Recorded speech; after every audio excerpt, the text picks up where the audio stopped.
How are you?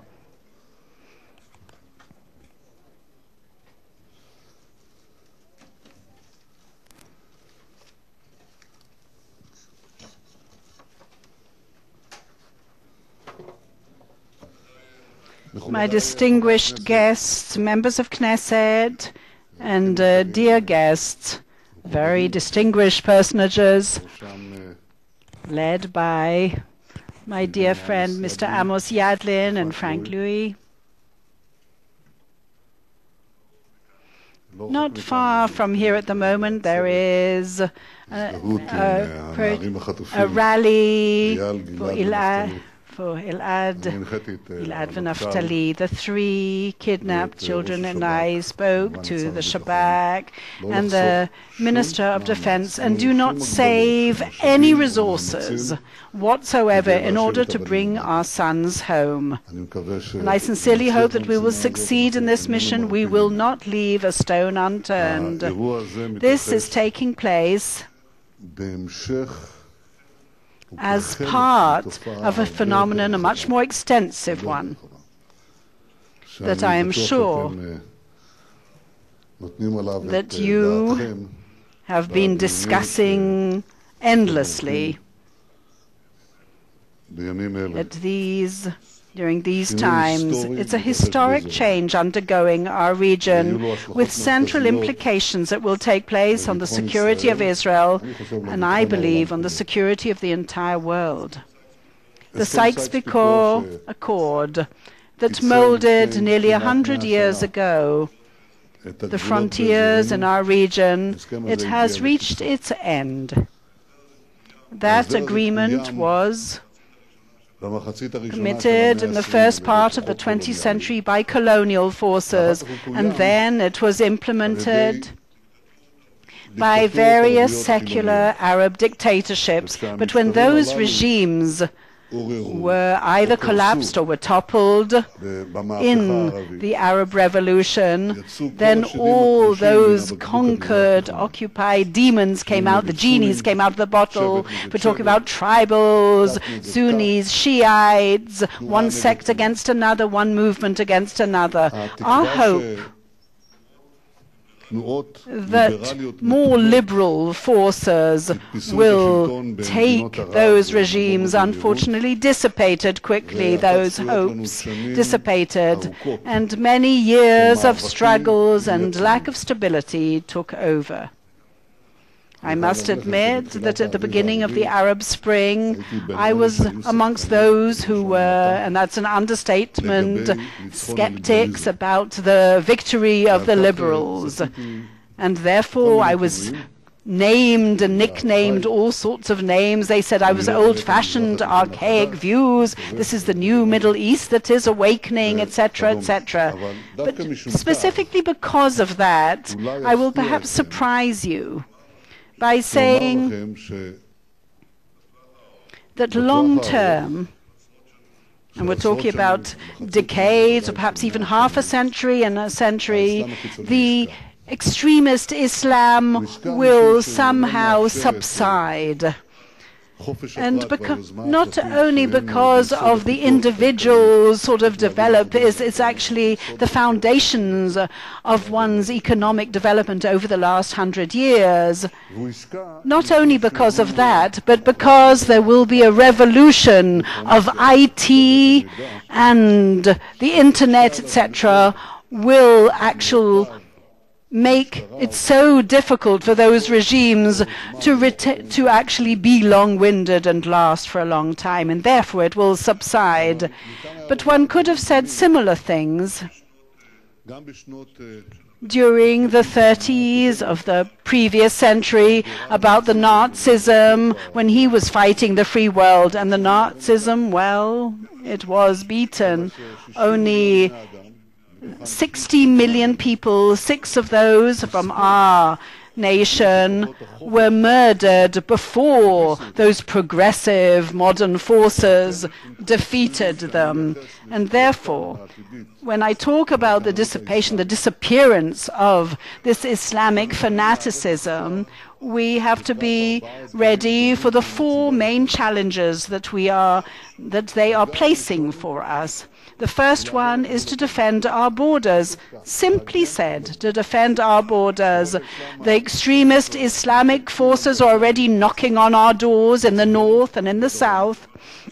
In Lebanon and Syria, the Shiite forces of Hezbollah in Iran are arming themselves, preparing themselves for a war against us, and slowly but surely they're trying us and testing us. In Syria and Sinai, they're also attacking us, if it's the Sunnis and the jihadists.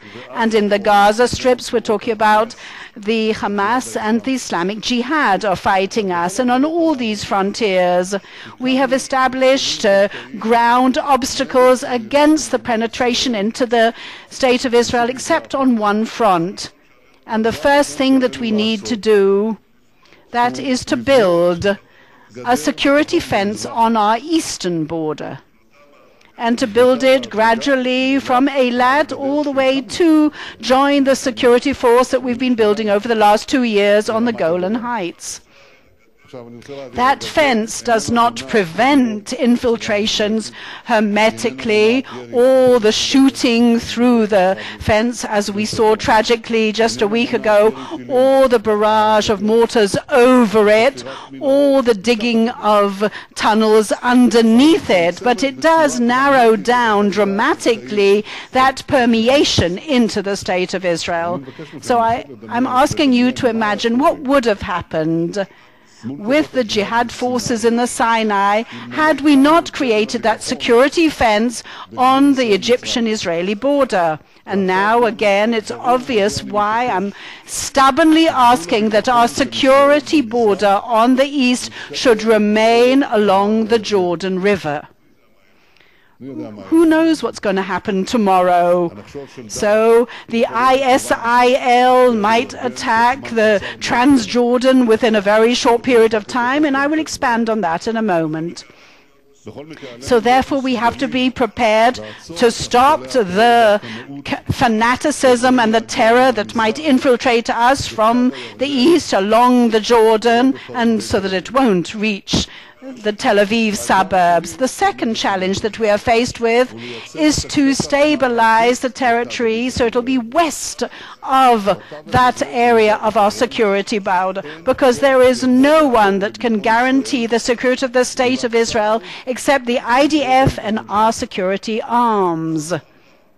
Time and time again, it has been proven that after the Western forces left, we can no longer trust local forces that have been trained by the West so that they will curb and stop the Islamic penetration. That's what happened with the Lebanon army after we withdrew from Lebanon and the Hezbollah, and on the Gaza Strip after we saw what happened, took over the void after the Hezbollah, and now again in Iraq after the Americans left.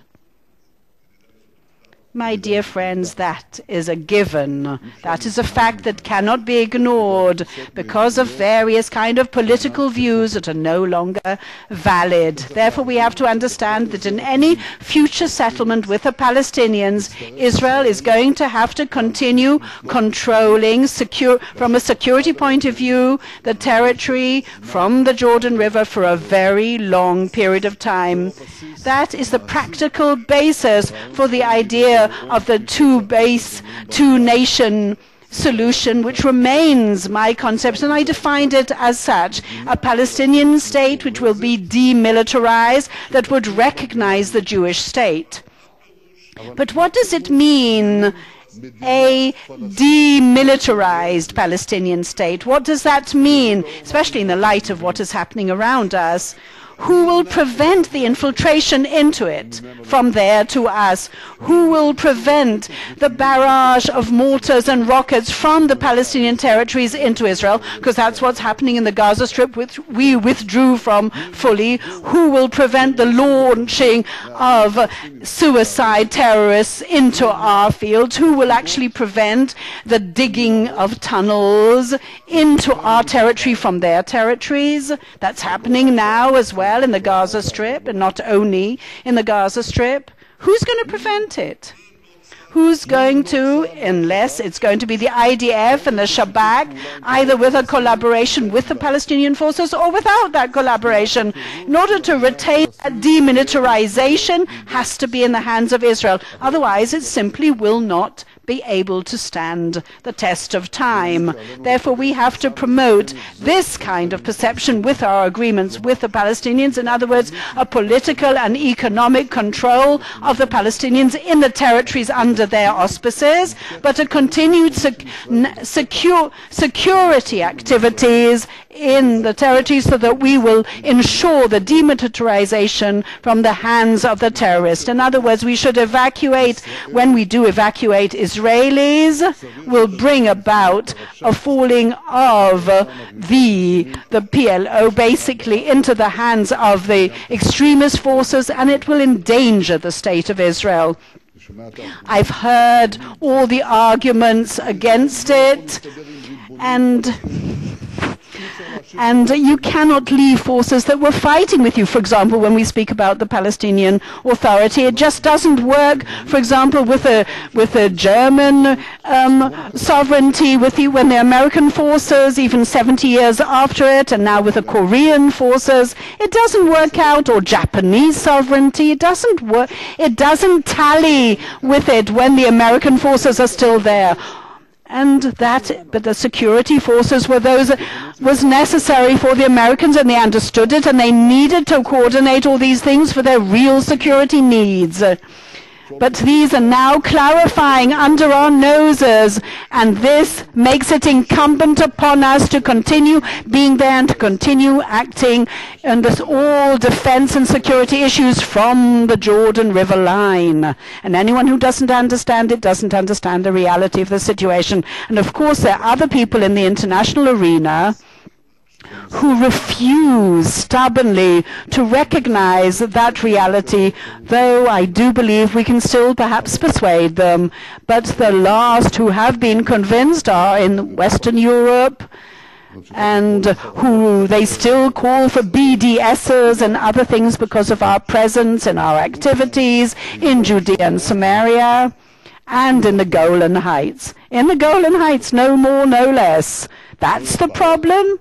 That is the problem. That's where the solution lies. But vis-a-vis the settlements, those are one of the issues that we have to solve in a final status agreement, and we can do so. But it is not the root of the conflict between the Palestinians.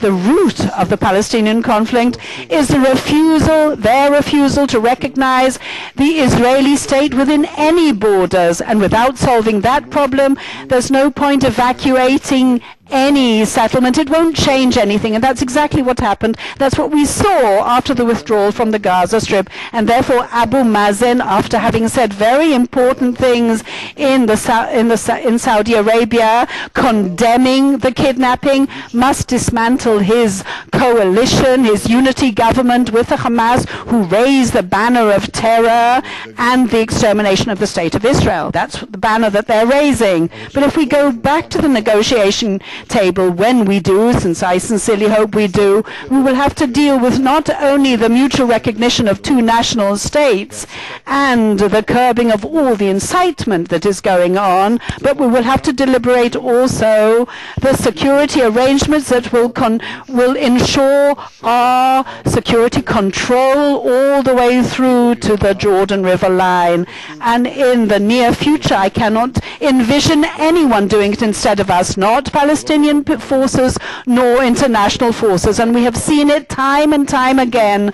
The Palestinians are not capable of doing it, and the international forces sooner or later will leave, because that is what normally happens. The third challenge that we are facing is building an axis for regional collaboration. It's not only a challenge but an opportunity. We cannot solve these conflicts between the Sunnis and the Shiites, the extremists, not in Syria, not in Iraq, or anywhere else. Both of those camps are bitter foe. If it's the Shiites, led by the Iranians, and the Sunnis, led by the Al-Qaeda and the ISIL. But they are also other people's enemies as well. And that is where there is an opportunity embedded for enhanced regional collaboration. It exists, we can enhance it. We can also narrow down the detrimental effect of those extremists against us, and we have to support the international efforts for the strengthening of Jordan and support the Kurds' aspiration for independence. Jordan is a stable, moderate country with a very strong army that knows how to defend itself.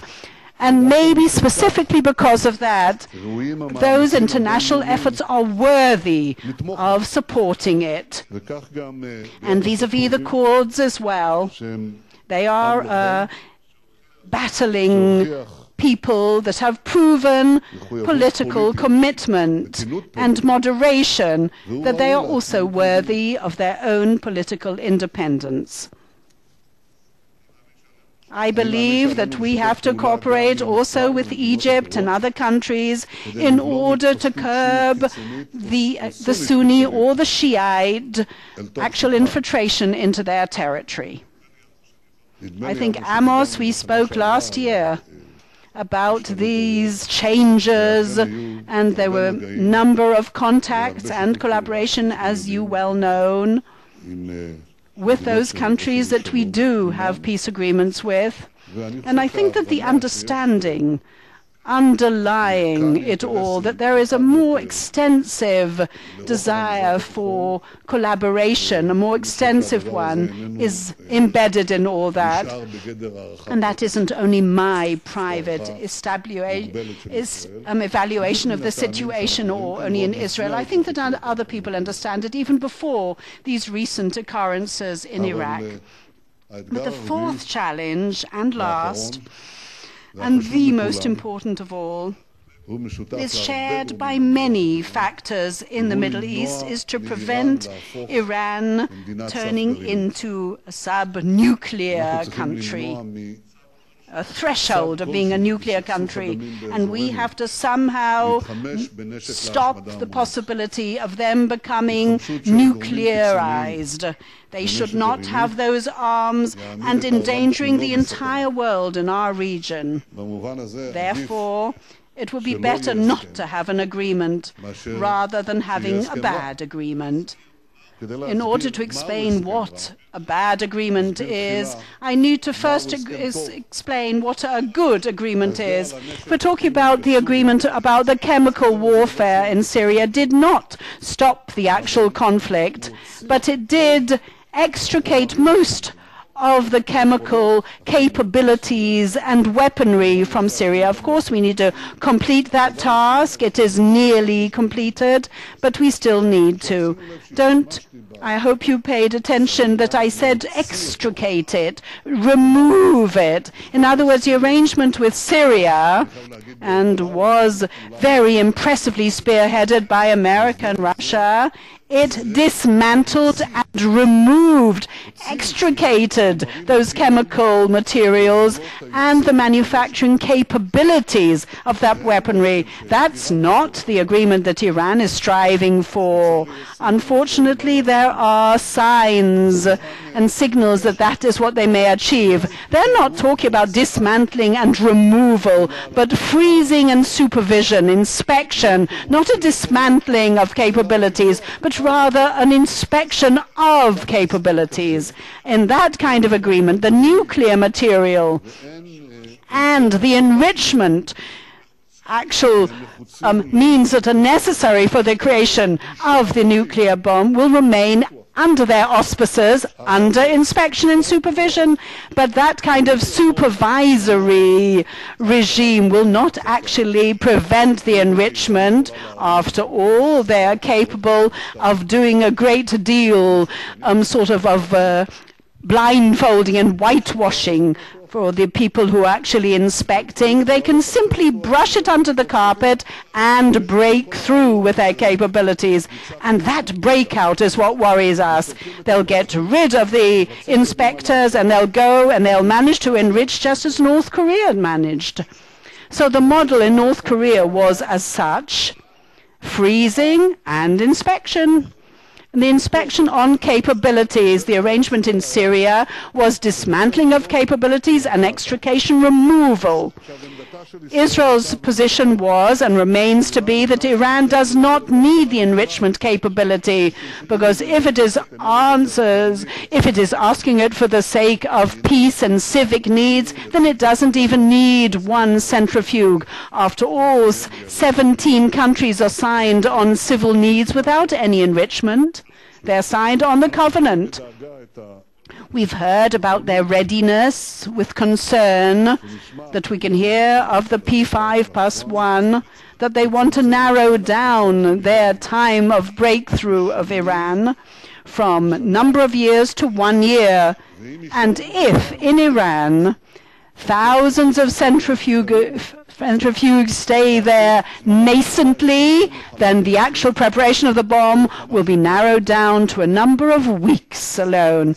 If the superpowers agree to such an agreement, they will leave Iran as on a threshold of a nuclear superpower that will threaten Israel and the whole region and will create a nuclearization of additional countries in the Middle East. That kind of agreement will be dangerous to the entire world.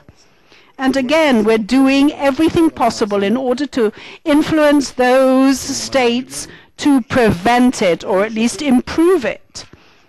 We are talking to our good friends, the Americans, with the representatives of all the P5+1 countries. We are deliberating issues with them, talking to them, so that that result will not be feasible and will not take place. I feel no confidence, and that is what is actually going to happen. For many years, we have been stubbornly fighting and struggling against their nuclearization, and we supported sanctions against them. And yes, they did delay it by a number of years. The Iranian nuclear program was delayed. We have to continue striving to our utmost, preventing them achieving that kind of surrender agreement. If we are determined enough and if we focus all our efforts, I believe that that is possible.